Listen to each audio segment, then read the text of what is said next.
My name is Charlotte Lampe. For those of you who don't know me, it's good to see a lot of faithfuls in here. And I am running for the SD7, the State Republican Executive Committee woman. And I'm a precinct chair I'm a precinct chair of 828. We call it the Great 828 in my precinct because I just love being the precinct chair. And also, I'm chair of training and development for the Harris County Republican Party.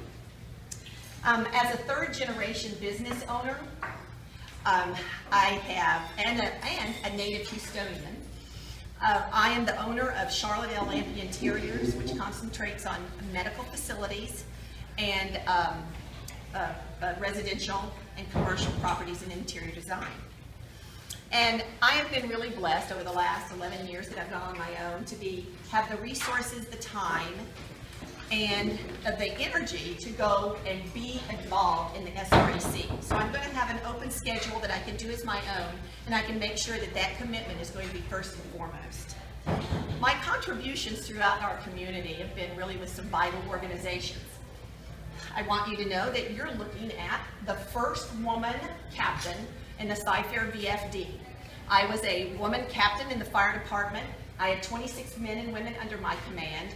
And during the time that I was a firefighter, I delivered 2 babies. And one, I was given the honor of naming. And I named her Kara. I named her Kara, and that means friends. And I did that for 7 years. And then after firefighting, I decided to get into something really dangerous. So I gave up, the firefighting and got into something really dangerous. And what would that be? Well, let's get even more specific. What it really is that I got into Cypress ISD school politics. Now that's really a heavy deal. Cypress started a program that was called Year-Round School. I did extensive research and found that not only was year-round school detrimental to our children's education, it was also detrimental to our community growth. No one wanted to move into the Cypress area because we had year-round school. So with that, I formed an organization that was very pro-family, and it was called Focus, and it was Families Organized for Our Children's Unified School Year. At one point, we had over 8,000 of our newsletters going out to the community and the statewide. I debated year-round school on an international level, won both of those debates, and did extensive debating for the year-round schedule, the year-round schooling. You don't see it here in Texas, do you? Okay. So that was really good. So we got that issue resolved. And in the meantime, we took on the trustees of Cypress ISD.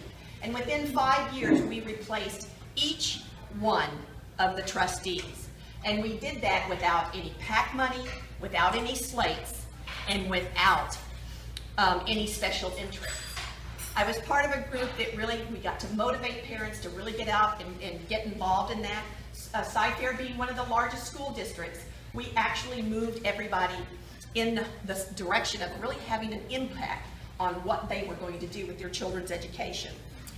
Also came up was Lone Star College, which at that time was the Harris County, Montgomery County, the college system, right up there. That came up, and what they said is that Cypress area would have to decide who was our college, our community college provider. And there were some people that got together and they just decided, okay, Cypress, you're going to do these. And the organization that I ran as president, I said, no, wait a minute here. I'd like to stop. And so we stopped that measure. That one was voted down. And I said, well, you know what? Our organization got together and we said, we'd like to have a presentation on what Houston Community College would give us and what now is Lone Star College would give us. And they did. And we got so much more. So the taxpayers got to vote on who was going to be their tax provider. Because if you're going to pay those tax dollars, I want representation, and I want representation with what I'm willing to pay for. So that was a really strong movement. I was a member of Leadership Houston. I know they have a leadership in Leadership Northwest, but I wanted to do in Leadership Houston because I didn't know anything about my city because I'm a suburban girl. I was one of 3 Republicans in leadership Houston. It was a great experience. I was very, very, very vocal. Okay, so it brought the other side of the coin to that deal. And that is, Leadership Houston is a leadership program where trains you to be in leadership positions. And from that position, I was appointed and accepted at the Texas Grievance Committee. And the Texas Grievance Committee is, I was appointed as a public person. That means that I was not an attorney. However, I was there to mediate disputes between attorneys and clients, and also levy sanctions and disbar attorneys. It was a very serious organization to be involved in. I took that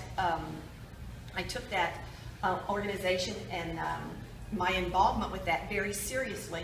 And that actually I had several attorneys take me under their wing and show me how to really evaluate issues, how to look for evidence, how to be fair-minded in looking. So it was a great organization that I worked with. And then one of the things that is really kind of a new thing for me, and I'm really enjoying this, is I am working with Helping a Hero organization. The Helping a Hero organization is for severely disabled vets, and I am their national stage coordinator for staging the homes of those seriously disabled vets. It was absolutely a wonderful experience to go to the inauguration with Trump with 48 severely disabled vets. And it just stilled my heart to say that they have given so much for us. And David and I were so concerned about, we're going to be out there for hours. How are we going to stay warm? Well, you know, God kind of takes care of all that kind of stuff. After you push a 6'5" quadriplegic in a wheelchair for a mile, you are so hot. You are literally just peeling it all off. And it was a wonderful thing. We were on road 12 of the inauguration. And the only reason we were on road 12 is because of the sacrifices that the people have given. They have given so much for their country to protect our rights and our privileges here in the United States. And one of the things that if y'all have not known me is I have known, as my husband calls me, a sidewalk activist. That means that I have no problem standing up and doing. And where's the Jersey Village guy? Okay. Well, with Jersey Village, we had a real contentious part that they decided that they were going to charge for free speech, that you had to have a permit to put on your sign, your candidate sign, past the 100-foot marker. And I just went, no, I don't think so. We're not going to do that. So long story short, I tried working with the city council. I went door to door in Jersey Village. And finally, with Stan Standard's help, they moved the training, they moved the voting location from Jersey Village to the Lone Star across. Well, finally, I was at an organization meeting with Tom Oliverson, and I met the mayor of Jersey Village. And he said, Charlotte, we need to get our polling place back. How do you do that? And I said, you've got ordinances that really stop free speech. You know, this is really kind of tough, but you're going to have to talk to Stan Standard together. You're going to have to get that together. We all sat down and got together. And not only did they change and not have the ordinance anymore, they have certain things about signs and a sign garden where you can put all the stuff that we can handle, but nothing that stops freedom of speech.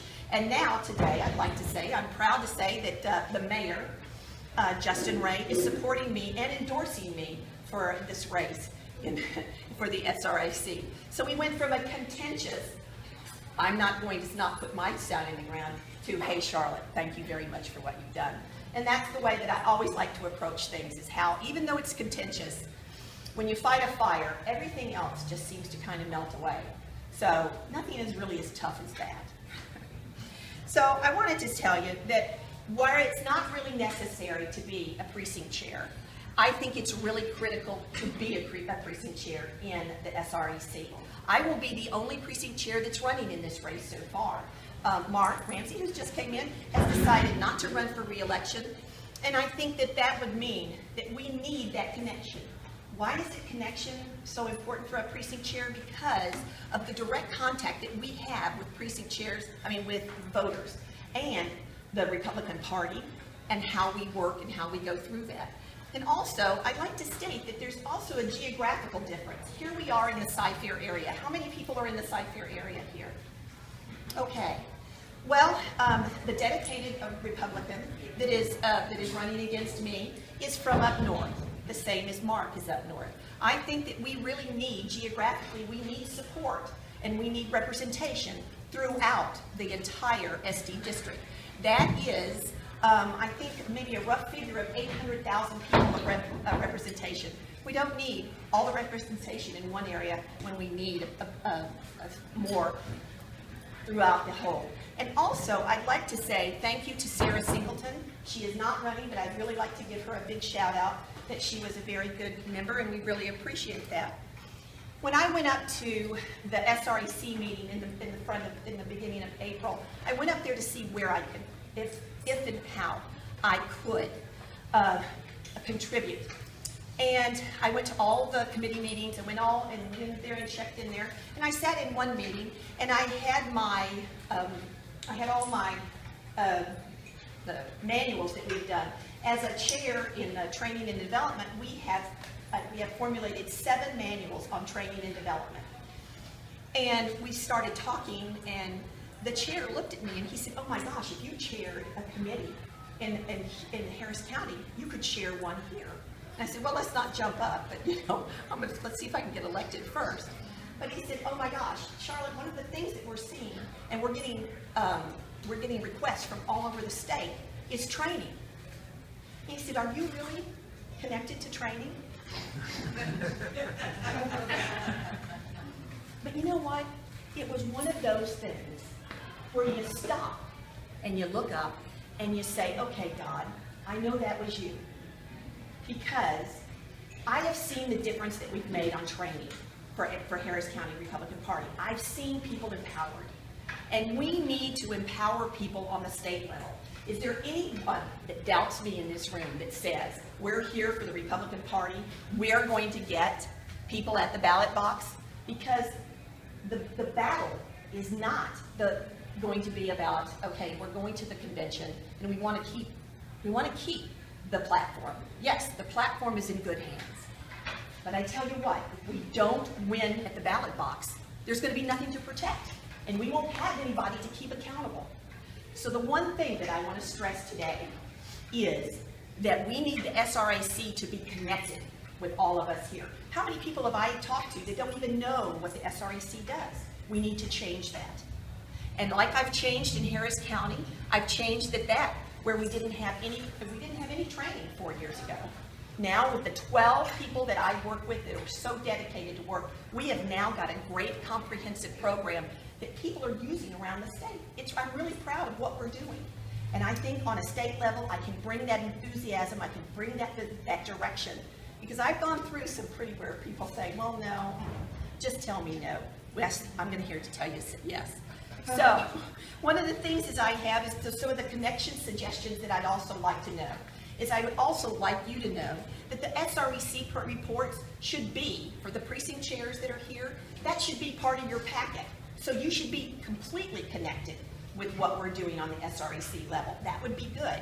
And also, I would like to have a citizen and a precinct chair connection line. I am never going to take advantage of the point that I think I know more than you do, or that I understand completely how you feel about an issue. I want to know how you feel. I want to absolutely be able to touch base with you, put it on Twitter, put it on email, put it on video. So when we're at the SREC, we get an instant record of, yes, I'm in on that. And I know there's people that I count on now that I go to really even ask for information. So I want an interactive thing here in SD7 because we are the strongest part of Harris County. We're the most conservative, we're the most active, and whoa, we're good, all right?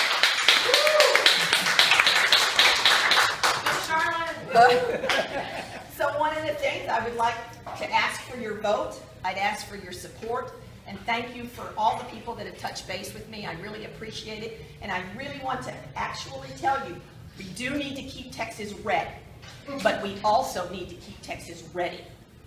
Because in 2018, we're under assault. In 2020, we're going to be going for broke. And for that, Trump has shown everyone how to get the electoral votes. And do you think they're not going to come after us with everything we've got? So let's do it different, let's do it better, let's do it connected, and I hope you choose me. I'm Charlotte Lampe for SREC. Yeah.